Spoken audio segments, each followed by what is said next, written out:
think you're gonna leave. You kill somebody, you kill somebody! Stay right there! You stay right there!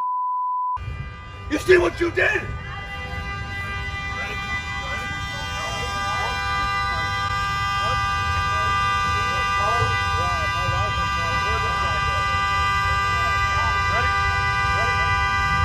And now at 5, take a look at this video. RTV6 right there for the dramatic end to a police standoff. A suspect on the roof of a burning home, police forced to tase him to get him into custody.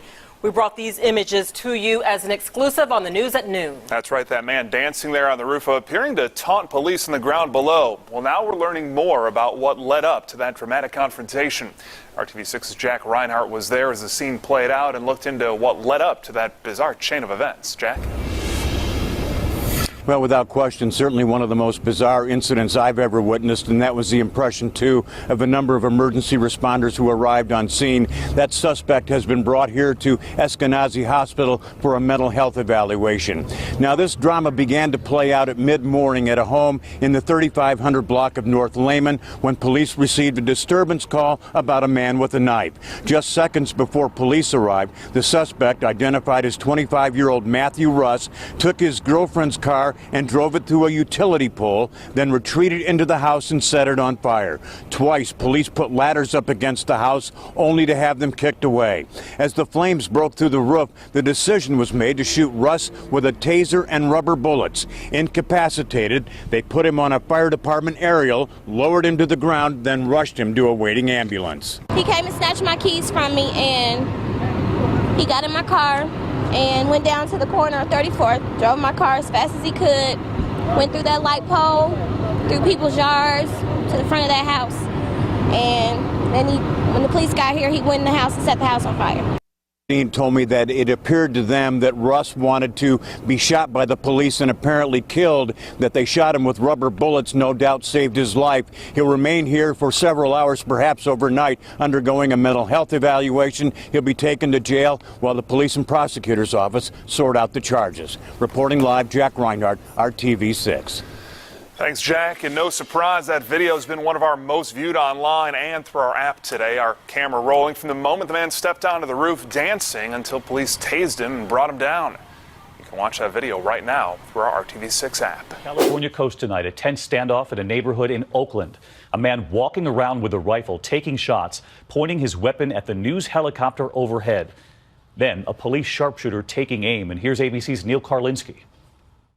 The first images from news helicopters were terrifying. A man sitting in the window of a home pointing a rifle outside. Shot fired, shot fired. No, white in with the rifle, blue sweater. He just shouted at us multiple times. It was around 9 a.m. and callers were flooding 911 with reports that the man was shooting wildly. This was a very dangerous situation. At least one patrol car had bullet holes in the windshield, but police say none of their officers were hit. Officer was driving down the street when he or she came under fire. The man later walking out of the home, at one point clearly pointing his rifle at helicopters overhead. His behavior was bizarre, stopping and spray painting obscene graffiti on a garage door and the hood of a car. Residents were told to shelter in place. As the news helicopter came around the house, the man could be seen on the ground, his rifle next to him. A police sharpshooter took him down. Sniper took a shot. I'm shutting it down in the driveway right now. Still moving. The suspect is listed in serious condition tonight. There is still no known motive. Police say it's just lucky no one else was hurt. David? Around 3 p.m. this afternoon, a massive manhunt for the armed gunman in California came to a head. We are in pursuit of the suspect vehicle. We've got shots fired out the back window. Our affiliate KABC on the scene, hovering above this black SUV that the authorities have been searching for 3 hours. We got multiple officers here. We got officers running here, back eastbound, chasing. Now we're on foot. Look at all those units here. This is where a suspect is at. Multiple shots that were fired. Windows blown out, that front door ajar, and police crouching at a safe distance away. But this was the scene moments earlier, captured on camera by neighbors. Oh my gosh. Guys, they just shot at my house right now. It's cops all over the yard. Holy shit. This was the shootout that our cameras missed.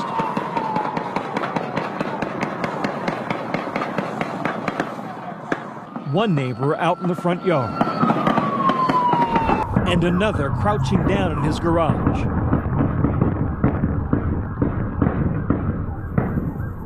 What sounds like fireworks is a firefight. Police raining bullets on that SUV. The left side, driver's side, completely blown out. This was a very, very graphic shootout. A body lying in the street feet away. That black SUV riddled with bullets. One suspect still inside. As police run into position, single file up across the lawn. You can see tactical teams moving up the sidewalk, looking for positions of advantage right now. The police are going to run in single file because it makes you less of a target. More officers using concealment and cover behind this post, behind this hedge line. They start moving units out of the way to clear way for the Bearcats. Bearcats are moving up. Everybody else take cover. 5 minutes later, two armored vehicles approach the SUV from both sides. You basically box a person in. So with a car in the front, a car in the back, and many times one on the side, there's no place for the car to go. Just minutes later, a special vehicle called Attack Cat moves in, armed with a ballistic shield. The whole point of armored vehicles in a law enforcement setting is exactly how they use this particular event, where you take the vehicles and you use them as cover to protect you from obviously other firearms or potentially other explosives. And so by using the vehicles, they've given themselves a couple of things: cover, concealment, and also it allows them to sort of take their time. Officers cautiously approaching the car, but it appears the suspect inside is already dead.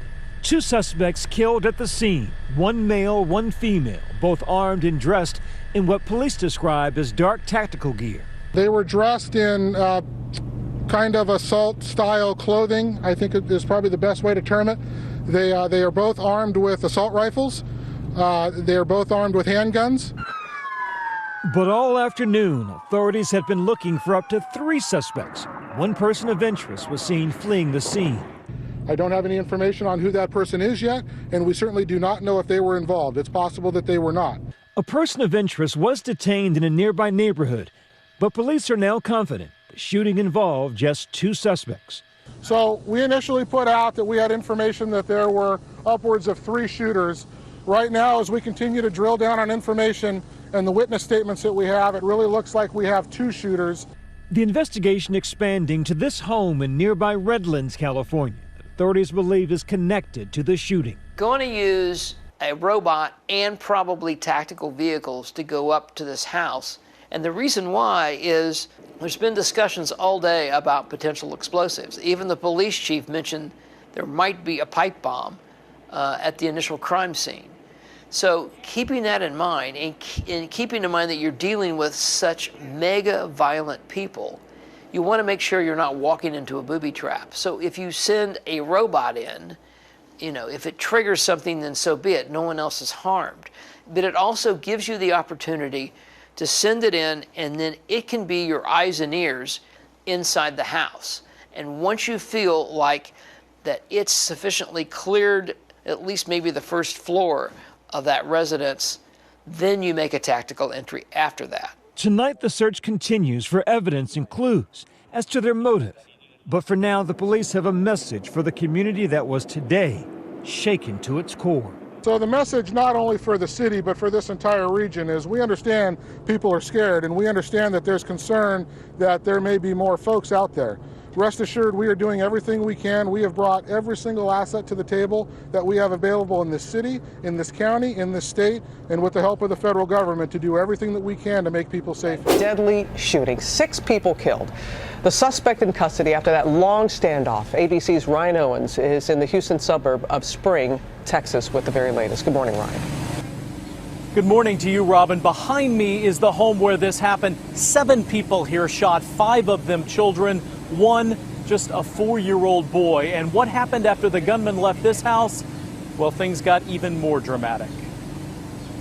A dinner-time car chase through the crowded streets of suburban Houston that ends in a standoff with a gunman in a cul-de-sac dotted with huge houses.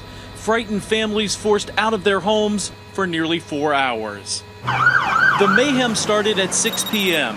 Detectives say 34-year-old Ron Lee Haskell opened fire in the town of Spring, north of Houston. Authorities say he shot 5 children plus 2 adult family members who were looking after them. A violent end to a domestic dispute he was allegedly having with his estranged wife who lives out of state. Only one victim would survive, a 15-year-old girl. Police say she called 911 despite being shot in the head and told them the gunman was on the move. The car has yet to be stopped. She probably prevented more bloodshed. At 6:17, police catch up with Haskell in this silver car after chasing him for 4 miles before throwing down a spike strip. The left rear tire is flat on the car. His tires blown, snipers corner him in that cul-de-sac. It's just a terrible thing. I don't know what could have happened. At 8 p.m., police bring in one armored vehicle and then another, sandwiching Haskell's car for nearly 2 hours. He held a gun to his head, so he does have an active dialogue that we now have turned over to the hostage negotiation team. Then the dramatic conclusion, just before 10. Haskell gets out of his car, hands over his head, and police swoop in to finally end it.